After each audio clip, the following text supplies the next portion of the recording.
Welcome to Two Travel Dads Podcast. Here we share our favorite destinations, travel tips, stories from our adventures, and tips for saving money.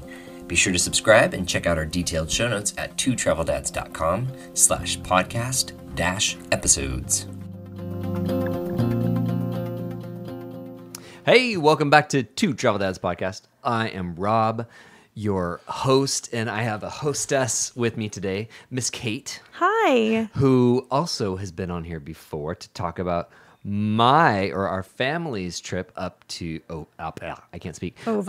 over to Hawaii. But today we're going to talk about something else, and I'm actually going to kind of twist it a little bit. I told her we were going to talk about prep for her upcoming trip to the UK. But we're going to talk about... And now she's making weird eyes at I know, him. right? We're going to talk about travel trepidation. Okay, great. Because I feel like that is an underlying theme in so many of our daily conversations. Yes. And I feel like it's very applicable to lots of people. I would agree. So... Having only seen the world through my own lens of travel trepidation. But, I would agree. So I know what I think that means. What does that mean to you?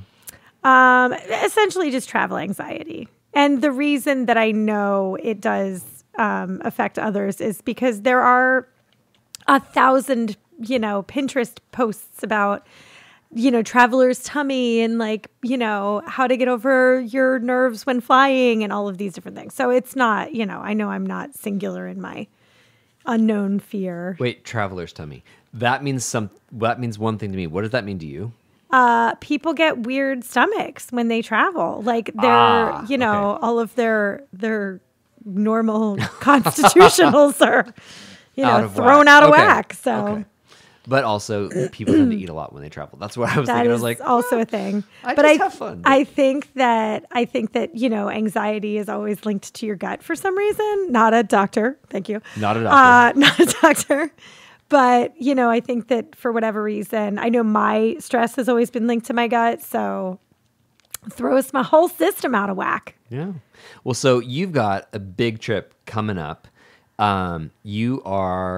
It's really coming up too. I know. It's like 2 weeks away. I think it's less than 2 weeks away, isn't it? No, shh, don't say that. Oh, sorry. I started to freak out this morning because I thought it was 3 weeks. And then my son came in and he was like, 2 weeks till a trip. And I'm like, what? No, what? Yeah. So you are heading to the UK. You're going to do London, Scotland. Tell me, just give me a quick little overview, and then I've got my line of questions. Okay, great. Well, I've had to change the title of my spreadsheet on this to Trip to Europe now, because we're not just doing London and Scotland, because we are also going to Amsterdam for a day, which I am told by everyone that's plenty. That's plenty. And so this kind of just came about because I have friends who live in both of those countries, not Amsterdam, but London and Scotland, or England and Scotland. And they have been begging me for about 20 years to come and visit them. And I feel like, they've come here and I haven't gone there. So you need to reciprocate. I finally just bit the bullet and, was like, okay, we're going to do this. And I got the travel bug about 2022. Basically, as soon as COVID was kind of dwindling down and people were allowed to start boarding planes and go to other countries again, I was like, well, apparently this may just go away again. So I need to just knock it out and start going places and seeing the world and stop putting my life on hold and, making the excuse that I think a lot of us make, which is someday I'll do it, and someday comes really quickly. I have an 80-year-old mother who, continually still says, maybe I'll do that. And it's like a hiking trip to, Everest or whatever. And I'm like, Mom, you're not going to go on a hiking trip to Everest. Luck, Pat. Yeah, it's not going to happen. But she's like, I could go to that. I'm like, all right. But I think that she missed an opportunity to go to the UK with her parents when they went. And she was 18 or 19 and she regrets it to this day. And I just don't want to have those regrets. It's worth getting over the anxiety part of it. You know what? It's just going to have to be something that I just suck up. But once you do it, you're going to want to do it again and again. That's my hope. And it is not a problem. If this becomes my addiction, I'm okay with it. Let's put it that way. All right. So you are heading to the UK and then Holland for a day. Yes. I always love that because that's how they say it in Austin Powers Goldmember. Also, side note, is it the Netherlands and Holland Yes. and everybody, we're just accepting that? That's just, it could be either or, Sure. and it's yes. totally interchangeable? Totes. Okay, great. Yeah. I don't know what's right. So when you get to Europe, when you get to the UK, where are you starting? So we begin our adventure in London. Flying into Gatwick, or We are flying into Heathrow. Okay. And I am very lucky that my good friend Nikki has offered to put us up in London, which that has been, London is an expensive city. It's like the New York of Europe. So it totally is. That has been a godsend. Like she's the most amazing human being in the entire world. And Nikki, I'm going to make you listen to this podcast so that you can hear that I'm praising you. And Dan, her husband, is also amazing because he is going to drive us to the airport when we leave London. However, I digress. So we land in London, and then we are staying with her for 4 days, and then we are flying from London to Scotland, to the Highlands of Scotland, to Inverness. And the reason that we're going to the Highlands is because of Outlander. It's not, my husband is kind of obsessed with Outlander, but it's not, it's just, that's a bonus. That was kind of how I convinced him to go. My girlfriend Louise, that I've known for 20 years, she lives in Inverness. So we're going to go and visit with them. And there we are staying in a castle. That's awesome. I'm very excited about the castle. The castle has been owned by the same family for 800 years. And I have lived in the United States my entire life, and my father was a history buff, and there is nothing here that was lived in for 800 years. So that's awesome. It's very, very cool. So, and my dream scenario is that we get to see the Northern Lights while we're there, because it is told to me that that is a possibility. If it is clear, it is late enough in the year that it gets dark early enough, and 2 a.m. rolls around. Got to pop outside if it's clear. Yeah, we'll hike up a hill at 2 a.m. if we have to. Last time I saw the Northern Lights, I was flying over Russia, and it was in an airplane. And it was fascinating to see from the sky. Okay, I'm really jealous that you were able to use the words "last time I saw." But whatever. If I ever get to see. So, and it's funny because it's currently November for any of you listeners that are listening like later. And I think a lot of people, when I've told them that we're doing this trip, are like, why are you going in November? But I think that's what I said too. But there's a lot of good. It's funny because I was listing, I was doing our budget today, and I was kind of looking at the pros and cons stuff of like what we're doing, and I'm writing about our trip and stuff. And I think that my pros list for going in November is much longer than my cons list for going November, because in all reality, it's, you kind of take the breaks with the weather over there. It kind of changes throughout the day. And so, I've been checking, and it's been sunny in some days, and it's been not some days, and it's fine. And it's not that cold. And, but we don't have to deal with the midges in Scotland, which, if anybody doesn't know what a midge is, I did not know what a midge was. Is that a fly? So we have mosquitoes here in Florida. Uh-huh. They're very annoying. I don't like the mosquitoes. True story. Yes. Midges are like mosquitoes with a vengeance. They're mean. They're nasty. Their bites hurt really bad. And they will 100% swarm you like gnats.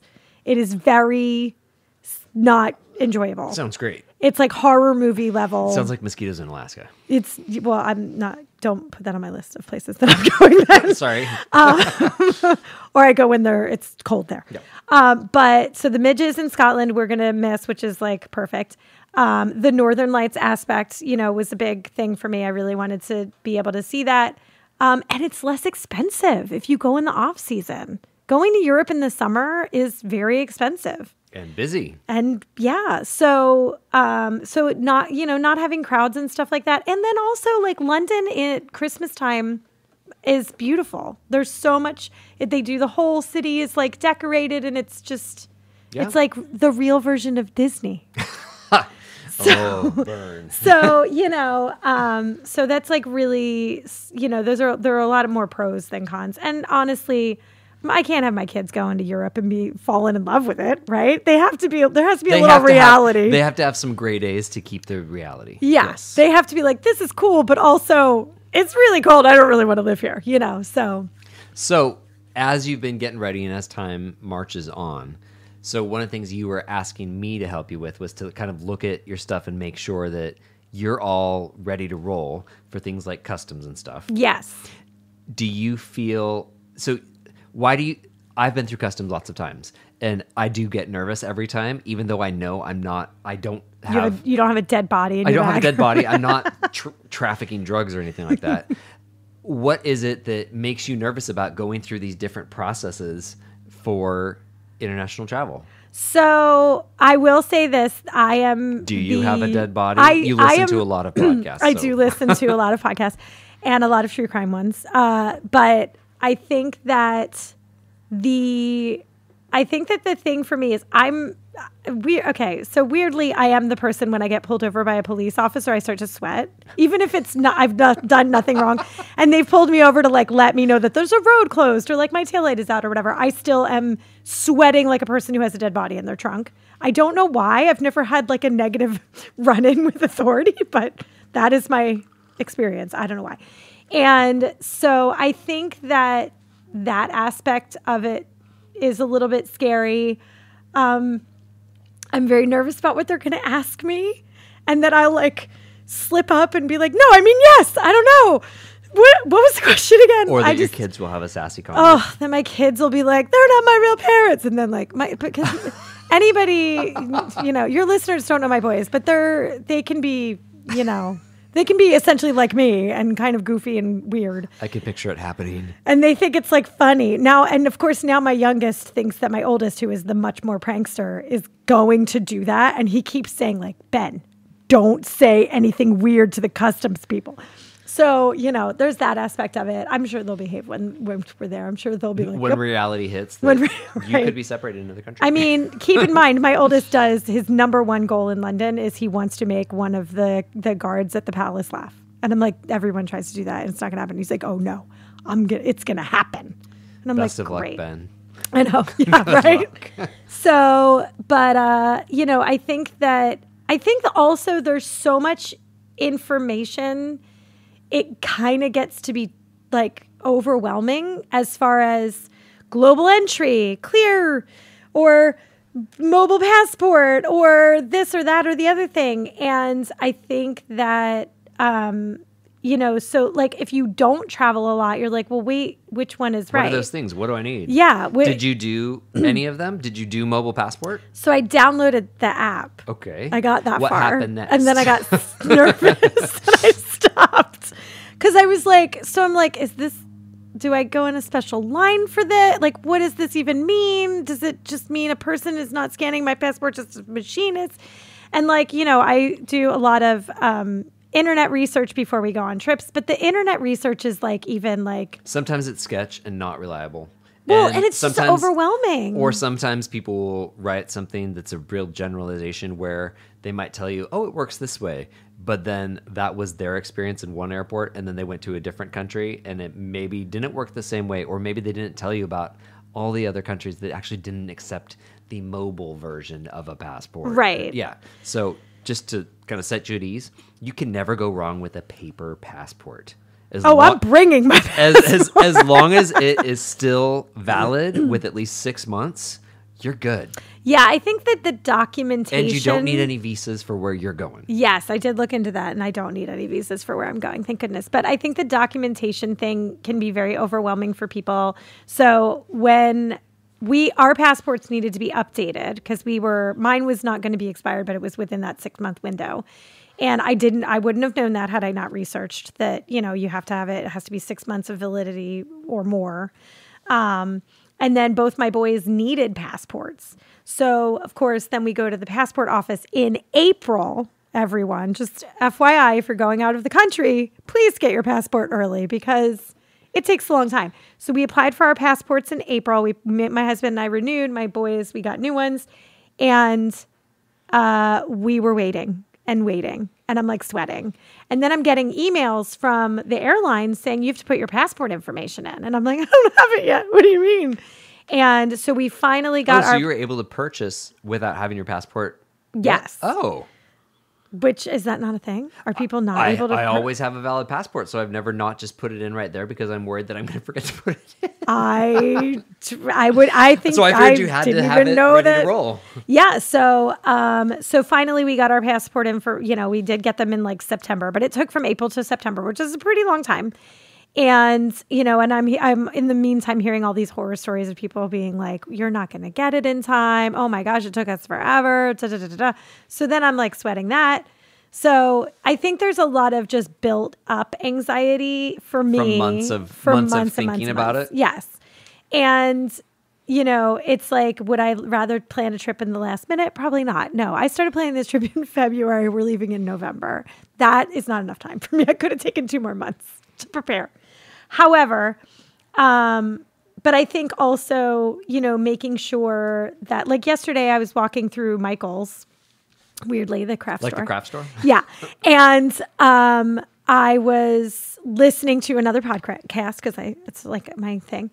And they were talking about the guy on the podcast. He got his driver's license. He's from another country, and he got his driver's license in the United States. And he was like, oh, and now I have my real ID, which apparently you need now to even go along with your passport to go anywhere. And then I immediately checked my license to make sure. We are real ID in Florida. And I called my husband. I'm like, is yours a real ID? Because I haven't got my license update. I don't know if it was. So I think that there's just the unknown for me is very, very scary. And so kind of the more research I do, the more at ease I am. But at the same time, I think that, having resources in people to ask, like having you to ask has been, such a blessing because in all reality, I don't know that many people that travel out of the country. So, and those that I do, they haven't gone in a long time. So I think that having, people that you can ask for, questions to, because you have to verify everything you read on the internet anyway. Mm-hmm. True story. So now my anxiety is mostly based around just, do I have everything ready? Am I prepped? So with that, then I've got a question about once you're over there, because I know that you're doing more than just London. You know, you're going up and doing Scotland. Yes. So that means you've got either the Harry Potter train or you're flying from England up to Scotland. So we are flying Not from doing the Harry Potter England. train. So the Harry Potter train is not running in November. Ugh. I know. I'm so How sorry. do all the kids get back from Hogwarts for their Christmas break? For their happy Christmas break? I don't know. I guess they have to ride on their dragons or whatever they do in Harry Potter. So you're flying then? Yes. Okay. So.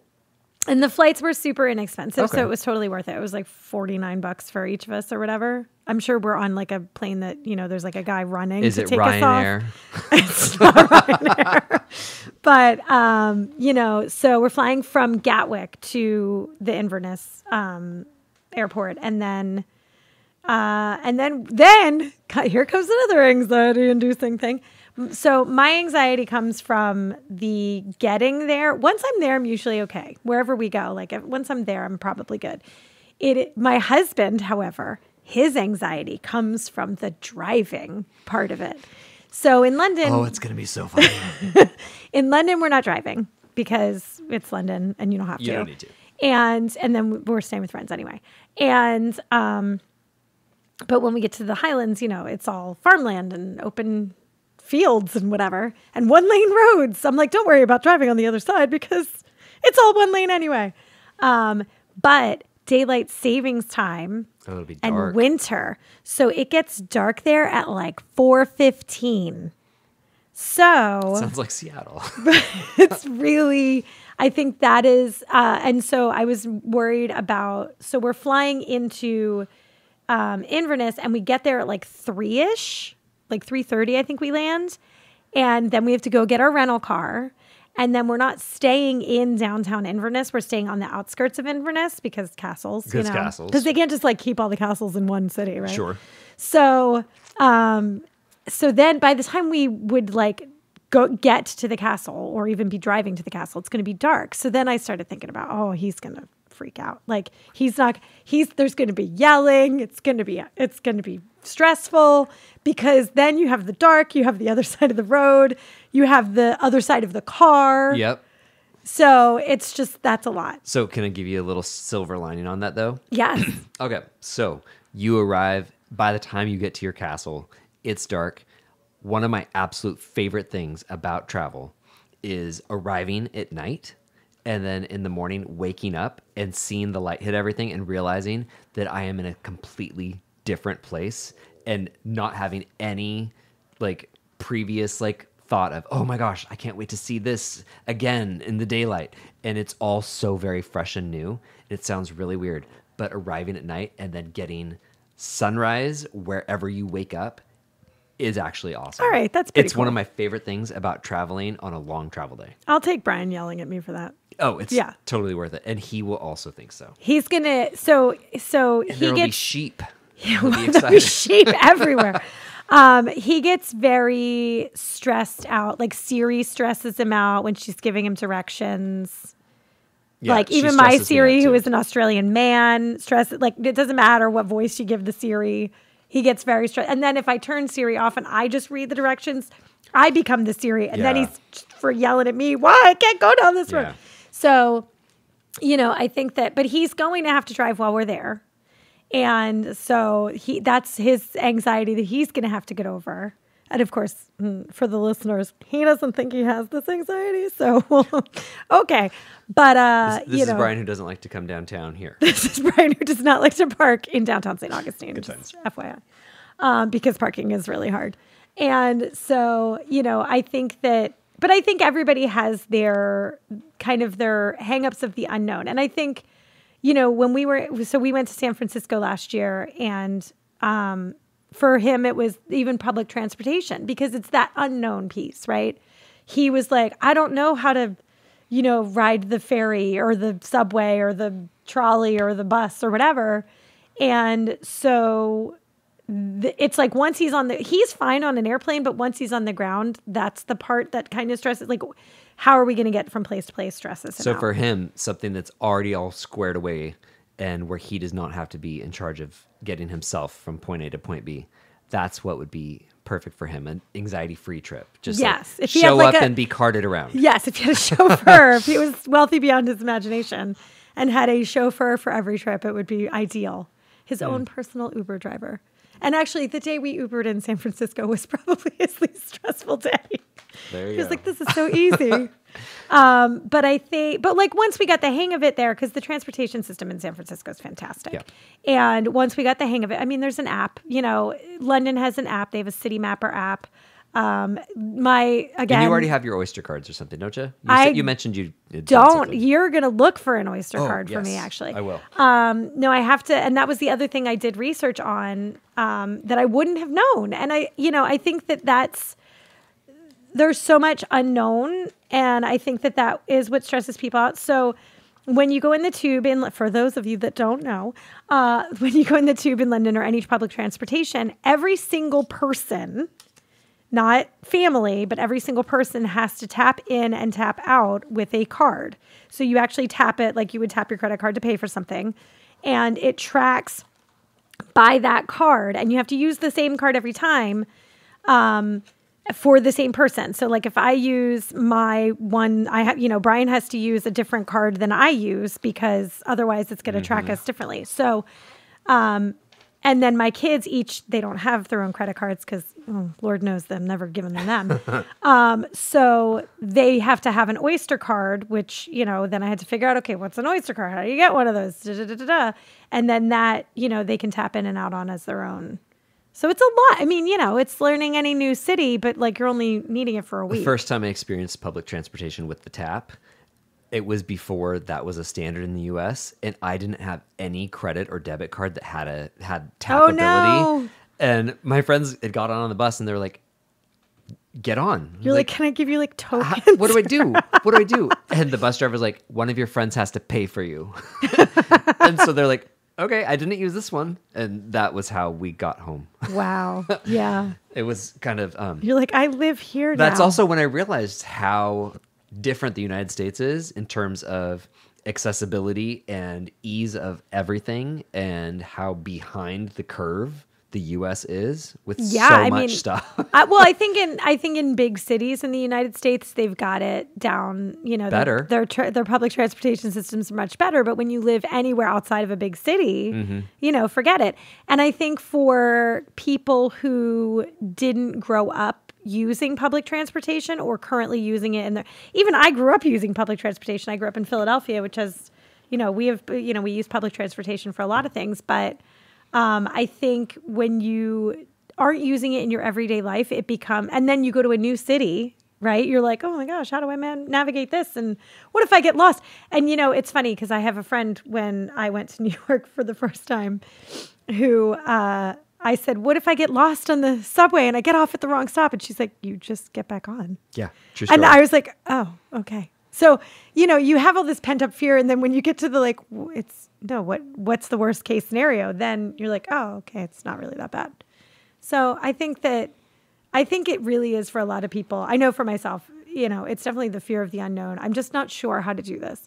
And I do think that prevents people from booking that trip to Italy that they've always wanted to take, or, you know, going to Reno. I don't know where people are going, but I mean, Reno's fun. I know. Sure. I love Carson City and Tahoe. Who doesn't love Reno? It's great. So, you know, I think that, you know, having those, and I want to see the places that I want to see. I don't want to have a bucket list that never gets anything checked off. I think that's a great point. So then makes sense about, you know, ground transportation, the whole planning things out. So what have you done because I know the other thing that you were like adamant about is that for this trip specifically, you guys are only doing backpacks. we are only doing backpacks. Okay, so Tell me about this. Why is this only backpacks? What okay. sort of pushback Packing have you stresses me gotten out. from the kids who like their shoes and like all these things? Like, how are you managing this? First of all, everyone that's listening to this is like, why is this lady even going on a trip? She seems like she's like really stressed out about all of it. Everything about traveling stresses me out for everyone. But backpacks is a But way I'm that you're doing it. managing, I am not having to deal with other stuff. I am moving through it. So I don't want my luggage to get lost because that will be a stressor and for everyone, because clean underwear is a necessity. And so we are going to, I bought backpacks on Amazon that are roughly the same size and are carry-on size. I measured. I did all of the research on what the best ones were for carry-on size and so on and so forth. And so we are going to, everything that we're taking, we are fitting in backpacks, which my husband thinks he's buying Doc Martens. I'm like, well, you'll ship them home because backpacks, babe. So I have done 3 practice runs For packing? of my packing. I Yes. think that's fantastic. 'Cause And I my have to do that this children's weekend. packing. And I think, I think packing smart, and, there's like a billion or more TikToks and Pinterests of what to pack and what to take and this, that, and the other thing. And I'm looking at these like chicks bringing like trench coats and like knee-high boots. And I'm like, girl, that's not going to fit in my backpack. So it is going to be, one pair of jeans. We are lucky enough that we have laundry in both of the places that we're staying. Thank goodness. And I am not opposed to wearing like 3 days of worn jeans. I'm just not Wasn't sure where you're going with that. And I'm also a Florida girl traveling to a very chilly place. So I'm bringing long johns. So my skin probably won't be touching my outer clothes. And if you've got lots of pairs of long johns, then yeah. And I do spill on myself. I'm very clumsy. So I have like shout wipes. I'm good there. So I can do spot check cleaning. Whatever. And you wear a lot of black. I do wear a lot of black. So I think it'll be fine. I think for my kids, their clothes are still smaller. They're not very large children. So I think they're really okay. And we're bringing thin layers, because the number one thing that I have read in all of my research is that the weather changes from, warm to cold and so on and so forth. So thin layers, we're wearing our jackets onto the plane. Like I have it all planned. Perfect. And do you feel like knowing that you don't have to check bags, that you've practiced this, does that help you, or do you feel like, oh, I should have done this more? I think because I feel like you are beyond set. Like as you tell me what I you've know. done, I I'm think like, that most you're people good. would Don't be worry. like, "You're a psychotic person. What is wrong with you?"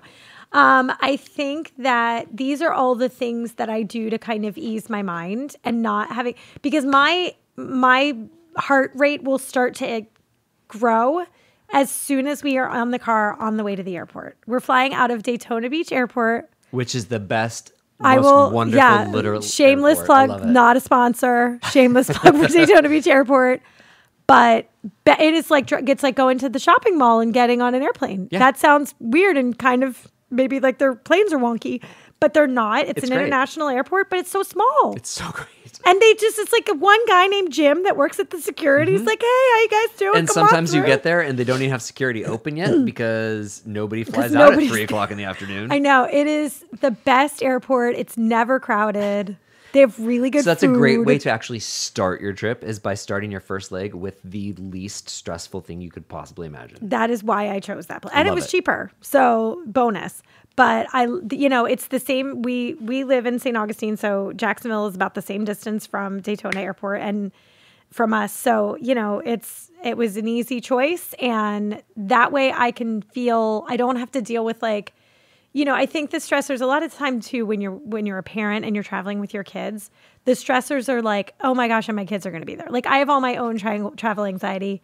And then like, oh my gosh, my kids are going to be there and I'm going to be dealing with them doing whatever they're doing, which is, my kids are now teenagers. Ugh, barf. And I have one that's a preteen and one that is now officially 14. So he's a teenager.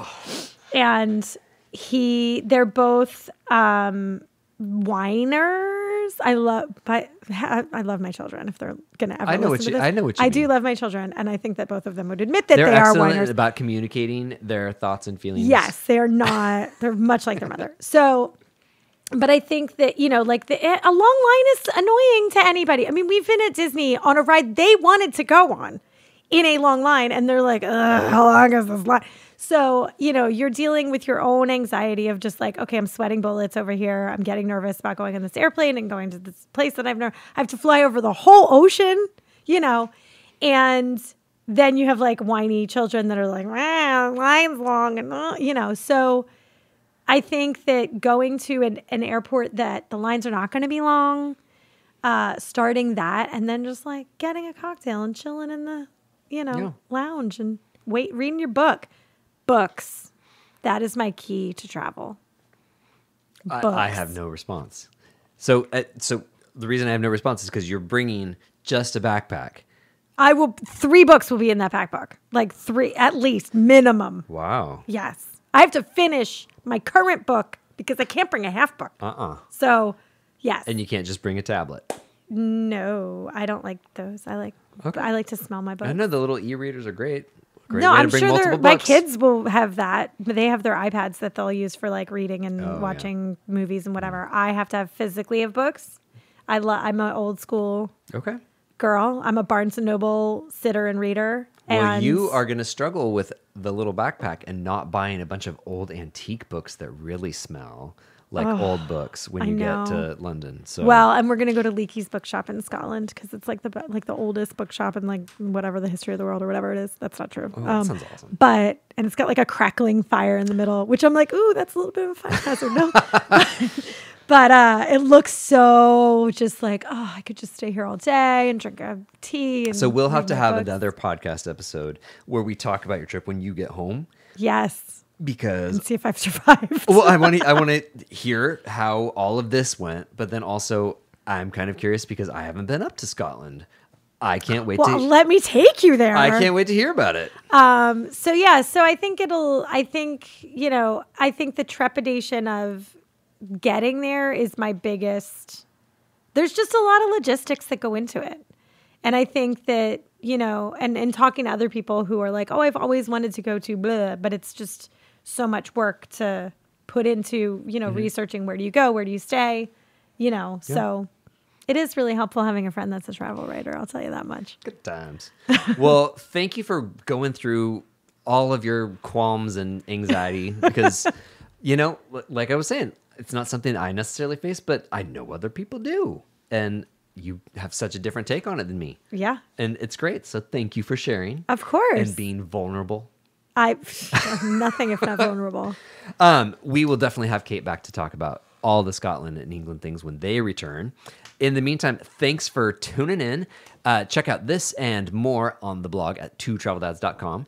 And be sure to give us a follow and check out all of the cool videos and photos that we've got from all of this and more at Instagram and the Facebooks at twotraveldads. And yeah, we'll talk to you later. Awesome. Thanks. Bye. Two Travel Dads podcast is written and produced by Rob and Chris Taylor in St. Augustine, Florida. Check out past episodes and detailed show notes at twotraveldads.com/podcast-episodes. If you would like to be on Two Travel Dads podcast, please send us a note through our website or find out more at twotraveldads.com/work.